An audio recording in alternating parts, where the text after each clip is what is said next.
Hi. இப்போ நம்ம இந்த வீடியோவில் என்ன பார்க்க போறோம்னா ஃபண்ட் ஆஃப் ஃபன்னா என்னன்னு நம்ம இந்த வீடியோவில் நம்ம பார்க்க போறோம்.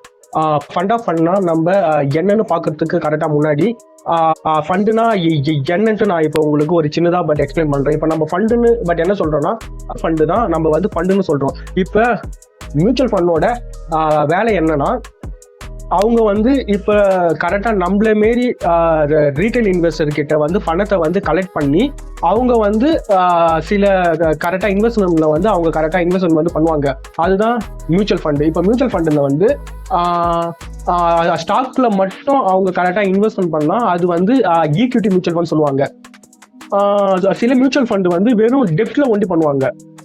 அதாவது தமிழ்ல வந்து கடனீட்டு பாத்திரம் சொல்லுவாங்க. பட் அந்த மாரி பண்றவங்க வந்து டெட் மியூச்சுவல் ஃபண்டுன்னு சொல்லுவாங்க.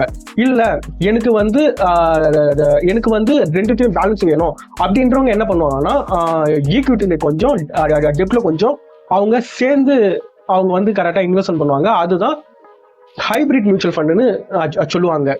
இதுதான் ஃபண்டுன்னு அர்த்தம். இப்போ வந்து ஃபண்ட் ஆஃப் ஃபண்டுனா பட் என்னன்னா சரி இப்போ வந்து நம்ம வந்து ஒரு மியூச்சுவல் ஃபண்ட்ல நம்ம இன்வெஸ்ட்மெண்ட் பண்றோம். அவங்க என்ன பண்றாங்கன்னா நான் முன்னாடி சொன்ன மாரி ஈக்விட்டி டெப்ட் இல்லைன்னா இது ரெண்டுத்துலயும் இன்வெஸ்ட்மெண்ட் பண்ணாம அவங்களே இன்னொரு மியூச்சுவல் ஃபண்ட்ல அவங்க வந்து பட் இன்வெஸ்ட்மெண்ட் பண்றாங்க. அதுதான் ஃபண்ட் ஆஃப் ஃபண்ட் சொல்லுவாங்க. இப்ப இந்த மியூச்சுவல் ஃபண்ட் என்ன பண்ணணும்னா இவங்க டைரக்டா ஸ்டாக்ல பட் இன்வெஸ்ட்மெண்ட் வந்து பண்ணாம ஆல்ரெடி மார்க்கெட்ல இருக்கிற மியூச்சுவல் ஃபண்ட்லயே இவங்க வந்து பட் இன்வெஸ்ட்மெண்ட் பண்ணுவாங்க. இதுதான் ஃபண்ட் ஆஃப் ஃபண்டு. இப்ப நீங்க உதாரணத்துக்கு சரி இப்போ இது உதாரணத்துக்கு அதிகமா எதுல பயன்படுத்துவாங்கன்னா இப்ப நீங்க வந்து கோல்டுல நீங்க பட் இன்வெஸ்ட்மெண்ட் பண்ற மாதிரி வச்சுக்கோங்க. ஆனா ஒரு சில பேர் அவங்க வந்து டைரக்டா கோல்டு ஈட்டிஎஃப்ஸ்ல வந்து அவங்க வந்து பட் இன்வெஸ்ட்மெண்ட் வந்து பண்ண மாட்டாங்க. ஏன்னா அந்த அளவுக்கு உங்களுக்கு நாலேஜ் பட் இல்லாம இருக்கலாம், இல்லைன்னா அவங்க வந்து ஏன் ரிஸ்க்னு இருக்கலாம். அவங்க என்ன பண்ணுவாங்கன்னா கோல்டு மியூச்சுவல் ஃபண்ட்ல தான் பட் இன்வெஸ்ட் பண்ணுவாங்க. அந்த கோல்டு மியூச்சுவல் ஃபண்ட் என்ன பண்ணுவாங்கன்னா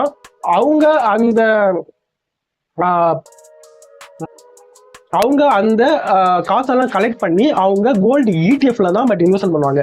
இதுதான் ஃபண்ட் ஆஃப் ஃபண்ட் சொல்லுவாங்க. இப்போ வந்து கோல்டு இடிஎஃப் இல்லாம சரி இந்த ஃபண்ட் ஆஃப் ஃபண்ட் வந்து சில கேட்டகரி எல்லாம் இருக்கு. அது என்னென்ன கேட்டகரி நான் சொல்றேன். ஒன்னு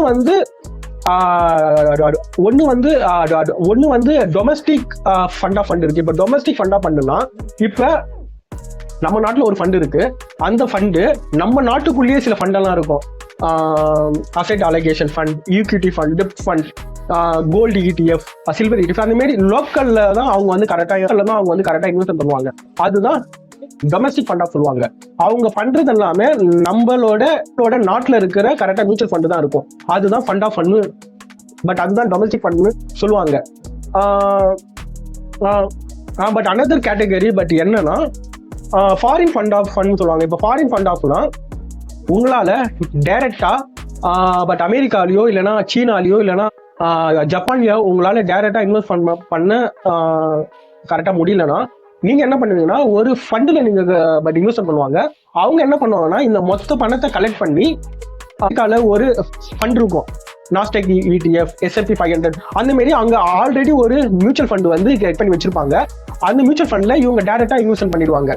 இதே மாதிரி தான் ஜப்பான், சீனா, பட் அங்க இருக்கிற நாட்டுல ஆல்ரெடி ஒரு மியூச்சுவல் ஃபண்ட் இருக்கும்.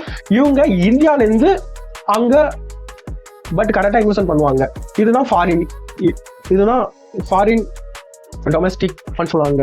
பட் அனதர் வந்து இந்த நம்ம முன்கூட்டியே சொன்ன மாரி கோல்டுல நம்ம டைரக்டா பண்ண முடியலன்னா நீங்க ஒரு மியூச்சுவல் ஃபண்ட்ல பண்ணீங்கன்னா அவங்க கோல்டு இடிஎஃப்ல பண்ணுவாங்க. சில்வர் நீங்க டைரக்டா வாங்க முடியலன்னா நீங்க சில்வர் மியூச்சுவல் ஃபண்ட்ல நீங்க பண்ணீங்கன்னா அவங்க டைரக்டா சில்வர் இடிஎஃப் வாங்குவாங்க. இது ஒரு ஃபண்ட் ஆஃப் ஃபண்ட் மெத்தட் தான். இன்னொரு மெத்தட் என்னன்னா சரி இப்போ பட் ஆல்ரெடி ஒரு கம்பெனில ஒரு மியூச்சுவல் ஃபண்ட் இருக்கு.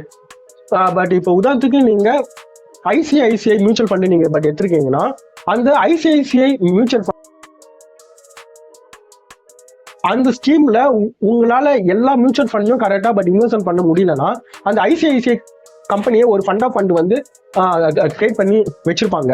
அந்த ஃபண்ட் நீங்க பட் இன்வெஸ்ட்மெண்ட் பண்ணும்போது அந்த பணத்தை அவங்க வாங்கி எதுலாம் கரெக்டா இன்வெஸ்ட்மெண்ட் பண்ணுவாங்கன்னா ஈக்விட்டி மியூச்சுவல் ஃபண்ட் அதுல பட் இன்வெஸ்ட்மெண்ட் பண்ணுவாங்க. கோல்டுல பட் இன்வெஸ்ட்மெண்ட் பண்ணுவாங்க. அதே மாதிரி டெப்ட் மியூச்சுவல் ஃபண்ட், அதாவது நீங்க வந்து ஒரே ஒரு மியூச்சுவல் ஃபண்ட்ல தான் நீங்க பட் இன்வெஸ்ட்மெண்ட் பண்ணுவீங்க.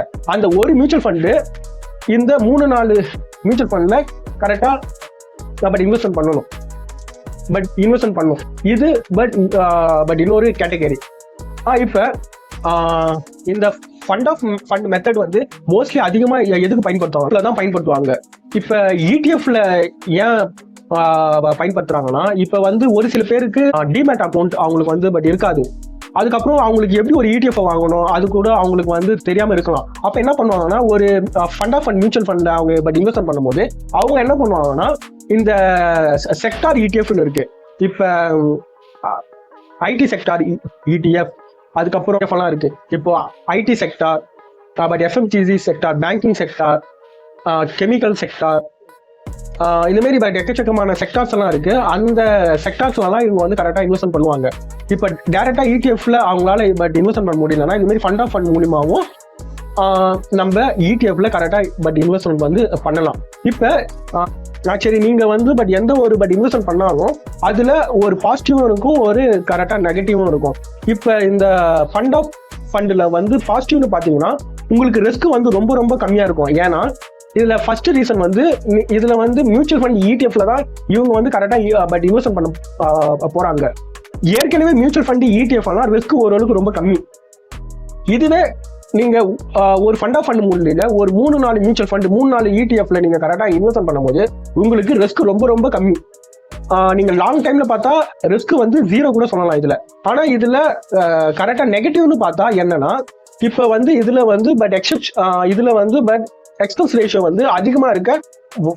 ஏன்னா இப்ப இதுல வந்து நீங்க 2 பட் எக்ஸ்பென்ஸ் ரேஷியோ வந்து கொடுக்குற மாதிரி இருக்கும். ஒண்ணு வந்து நீங்க இந்த ஃபண்ட்ல கரெக்டா இன்வெஸ்ட் பண்ணீங்களா, அதாவது ஃபண்ட் ஆஃப் ஃபண்ட், அதுக்கு ஒரு பட் எக்ஸ்பென்ஸ் ரேஷியோ இருக்கும், அதுவும் நீங்க பே பண்ணணும்.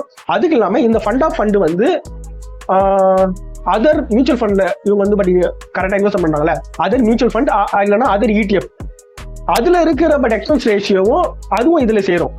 அதனால இதுல வந்து எக்ஸ்பென்ஸ் ரேஷியோ வந்து அதிகமா இருக்க சான்ஸ் இருக்கு. லாஸ்டா பாத்தீங்கன்னா சரி, இதுல நம்ம கரெக்டா இன்வெஸ்ட்மெண்ட் வந்து பண்ணலாமா வேண்டாமா அப்படின்னு கேட்டா, இது இப்ப நான் சொல்றது முழுக்க பட் என்னோட ஒப்பீனியன். நீங்க வந்து மியூச்சுவல் ஃபண்டை நீங்க கரெக்டா இன்வெஸ்ட்மெண்ட் பண்ணா நீங்க ஃபண்ட் ஆஃப் ஃபண்டுல போறதை விட டைரக்டா போறது உங்களுக்கு ஓரளவுக்கு பயனுள்ளதா இருக்கும். ஏன்னா அதுல பட் எக்ஸ்பென்ஸ் ரேஷியோ கம்மி. நீங்க அதான் உங்களுக்கு மியூச்சுவல் ஃபண்ட் பத்தி ஒரு சுத்தமா நாலேஜே இல்ல, இடிஎஃப் மியூச்சுவல் ஃபண்ட் பத்தி சுத்தமா நாலேஜ் இருந்தா நீங்க ஃபண்ட் ஆஃப் ஃபண்ட் வாங்கிக்கலாம். அப்படி இல்லைன்னா நீங்க டைரக்டா உங்களுக்கு என்னென்ன கரெக்டா பட் நீங்க வந்து என்னென்ன மியூச்சுவல் ஃபண்ட்ல வந்து நீங்க பட் இன்வெஸ்ட்மெண்ட் பண்ணணுமோ ஒரு செபி ரிஜிஸ்டர் பட் அட்வைசரை நீங்க கலந்து பட் ஆலோசிச்சு பட் அவங்க படியே நீங்க கரெக்டா இன்வெஸ்ட்மெண்ட் வந்து பண்ணலாம். இதுதான் ஃபண்ட் ஆஃப் ஃபண்ட்னா என்னன்றதுக்கு பேசிக் இன்ஃபர்மேஷன் நான் உங்களுக்கு ஷேர் பண்ணிக்கிறேன். தேங்க்யூ, தேங்க்ஸ் ஃபார் வாட்சிங்.